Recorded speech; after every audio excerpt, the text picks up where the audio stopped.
त्रिदर्श story teller में आपका स्वागत है। हमारी आज की कहानी है आचार्य चतुरसेन द्वारा लिखित मंदिर का रखवाला।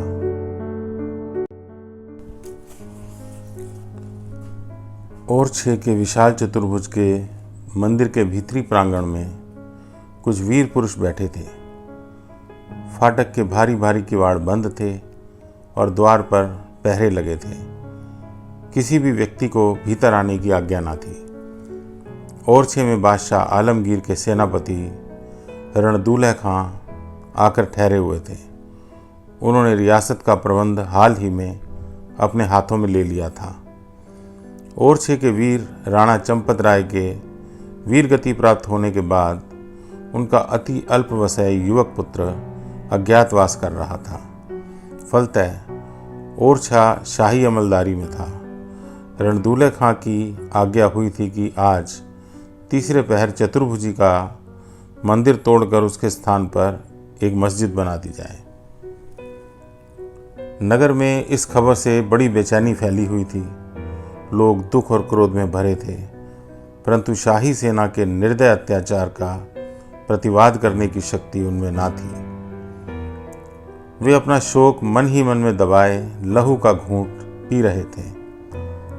इस मंदिर में जो वीर एकत्रित थे, उनके बीचों बीच एक तेजस्वी साधु मूर्ति थी। इनके प्रशांत और तेजस्वी मुख पर एक अलौकिक प्रभा थी। वे थे प्राणनाथ प्रभु। ये बुंदेलखंड के एक महाप्रतापी और महामान्य देशभक्त साधु एवं चमत्कारिक पुरुष थे। शेष व्यक्ति ओरछे के प्रमुख सरदार और प्रधान धनपति थे। यह उनकी अत्यंत गोपनीय सभा थी। ओरछे के सभी मंदिर ढा दिए गए थे, पर सबको आशा थी कि वह मंदिर ना ढहाया जाएगा। पर जब यह खबर लोगों ने सुनी तो उन पर वज्रपात हुआ। मंदिर की रक्षा का कुछ भी उपाय ना था। सूर्योदय से ही झुंड के झुंड नागरिक चतुर्भुज के अंतिम दर्शन करने के लिए एकत्रित होने लगे थे। सारे नगर में दुख का रोना, शोक की ध्वनि और आत्मनिंदा के वाक्य सुनाई दे रहे थे। उस दिन नगरवासियों ने अन्न जल त्याग दिया था। लोगों में छिपे छिपे यह चर्चा भी चल रही थी कि प्राणनाथ प्रभु आ गए हैं।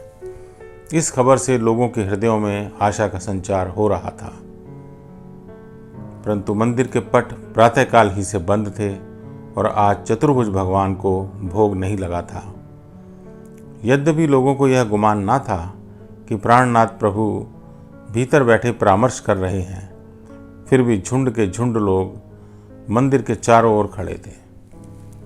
भीतर जो लोग एकत्रित थे, उनमें से एक ने कहा, देखिए, अब मामला यहाँ तक पहुँच गया है कि हमें कुछ ना कुछ कर ही डालना चाहिए।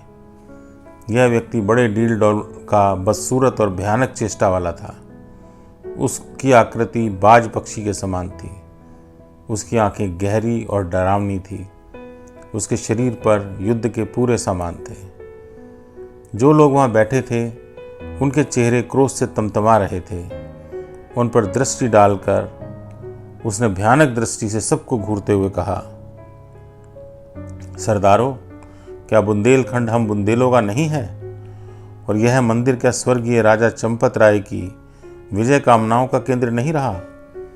क्या आप भूल गए कि उस वीर ने विजयों पर विजय करके किस प्रकार इसकी देहली पर मस्ता टेका था? भाग्यवान तो वीरगति को प्राप्त हुए और हम उनके दरबारी और सरदार हैं। सो क्या इसलिए कि चुपचाप उनकी दी हुई जागीर को खाते रहें?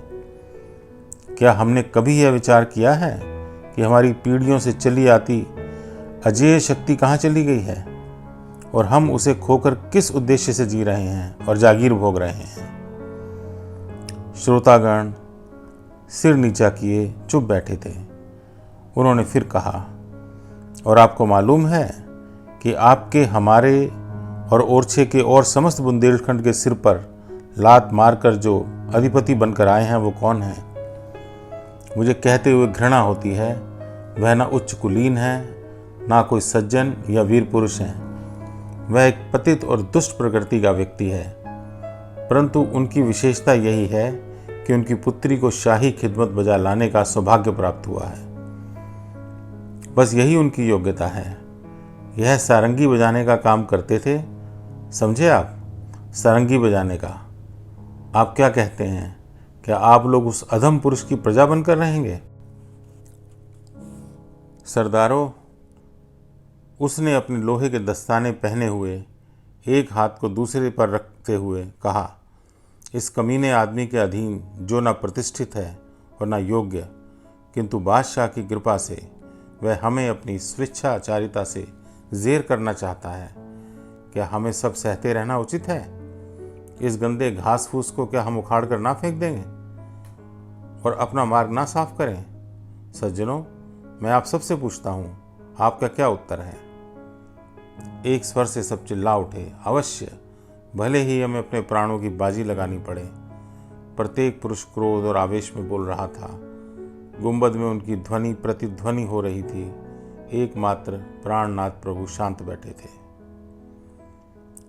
अब वे बोले।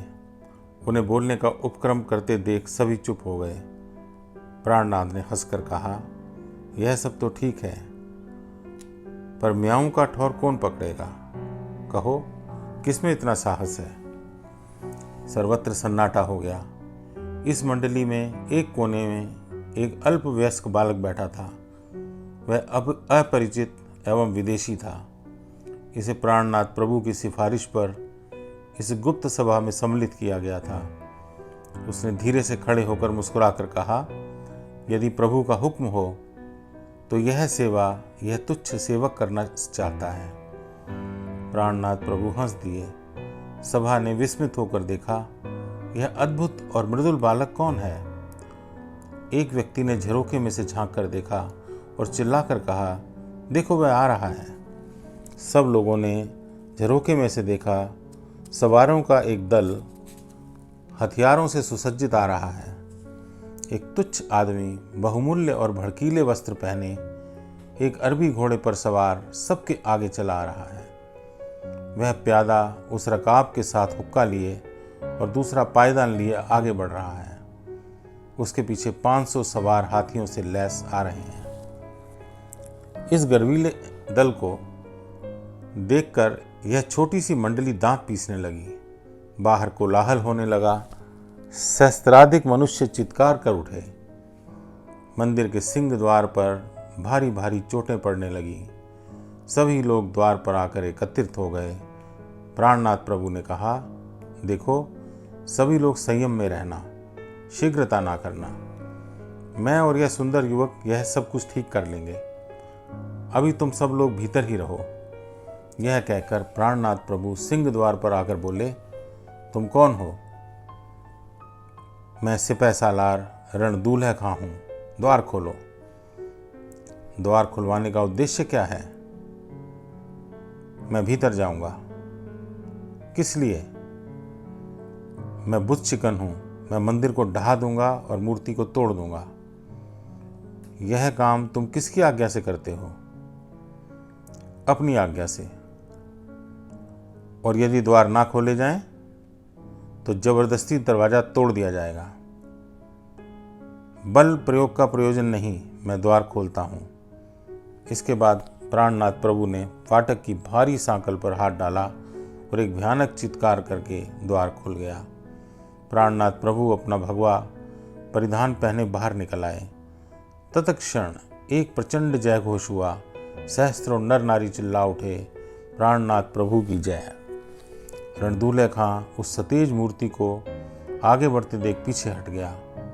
प्रचंड जय घोष ने उसे घबरा दिया, परंतु तुरंत उसने अपने साहस संचय करके कहा, बागी, तू कौन है और क्यों तूने इतनी भीड़ लगा रखी है?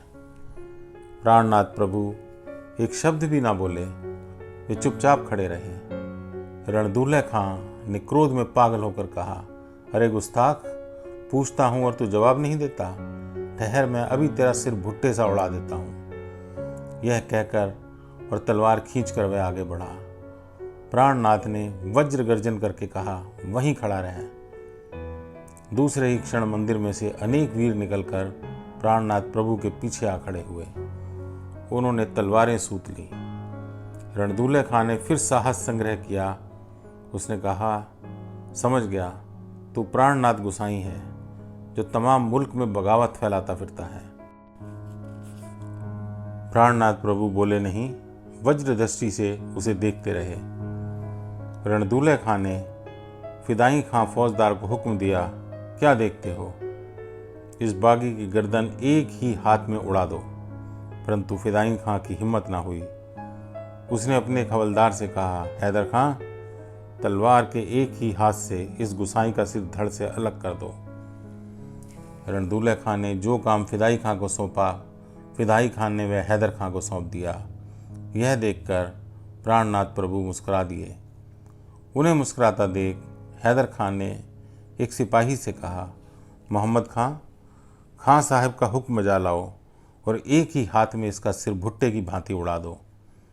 मोहम्मद खां ने तपाक से कहा, वल्लाह, हुजूर की मौजूदगी में एक काफिर को कत्ल करूं? मुझसे हरगिज यह गुस्ताखी ना होगी।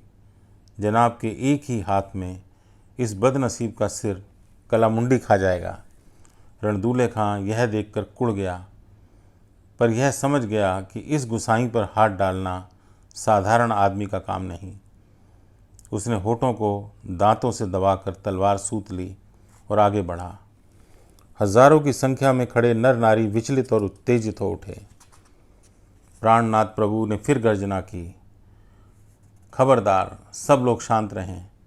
रणदूले खां थर थर कांपने लगा, पर उसने आगे बढ़कर कहा, गुसाई, मरने को तैयार हो जा।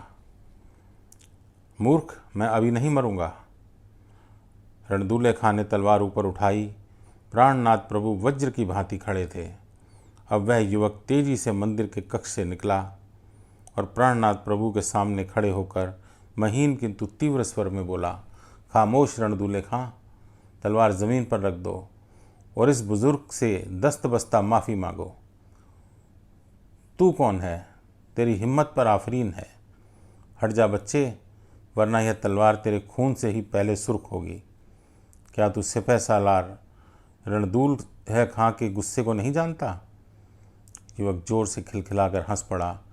इसके बाद उसने अपने सिर की पगड़ी उतार कर फेंक दी। एड़ी तक लटकने वाली सघन काली घूंघर वाली केश राशि बिखर गई। उसने दर्प से कहा, पीछे हट जा। शहजादी बदरुन निसा तुझे हुक्म देती है कि अपनी तलवार ज़मीन पर रखकर झटपट इस बुजुर्ग से माफ़ी मांग। रणदूले खां का चेहरा पीला पड़ गया। वह थर थर काँपने लगा। उसने तलवार शहजादी के चरणों पर रख दी और कहा, हुजूर, गुलाम की गुस्ताखी माफ़ फरमाई जाए। हुजूर को मैं पहचान नहीं पाया। इस तरह तुम डाकू और बदमाशों की तरह शहंशाह की रियाया पर जुल्म करते हो? पहले उस बुजुर्ग से माफ़ी मांगो। रणदूले खां घुटनों के बल प्राणनाथ प्रभु के चरणों में गिर गया। प्राणनाथ हंस पड़े और हाथ उठाकर उसे अभय किया। फिर प्रचंड जय घोष हुआ, प्राणनाथ प्रभु की जय। प्राणनाथ प्रभु ने कहा, रणदूले खां, तुम यदि बादशाह के सच्चे सेवक हो तो तुम्हें कोई ऐसा काम ना करना चाहिए जिससे प्रजा के मन में शहंशाह के प्रति क्रोध या घृणा उत्पन्न हो। तुम्हारी नमक हलाली शान गांठने और अत्याचार करने में नहीं, शहंशाह के प्रति प्रजा के हृदय में प्रेम पैदा करने में है। कोई राजा बल से देर तक प्रजा पर हुकूमत नहीं कर सकता जब तक कि वह उसका दिल ना जीत ले। जाओ, भविष्य में ऐसी चेष्टा करना कि शहंशाह और ईश्वर दोनों की नज़र में तुम गुनहगार ना बनो। रणदूले खां जल्दी जल्दी शहजादी और प्राणनाथ प्रभु को बार बार सलाम कर अपनी फौज सहित चला गया और इस अतर्किक रीति से मंदिर की रक्षा होते देख लोग बारंबार हर्षनाद करने लगे। Please like, subscribe and press the bell icon.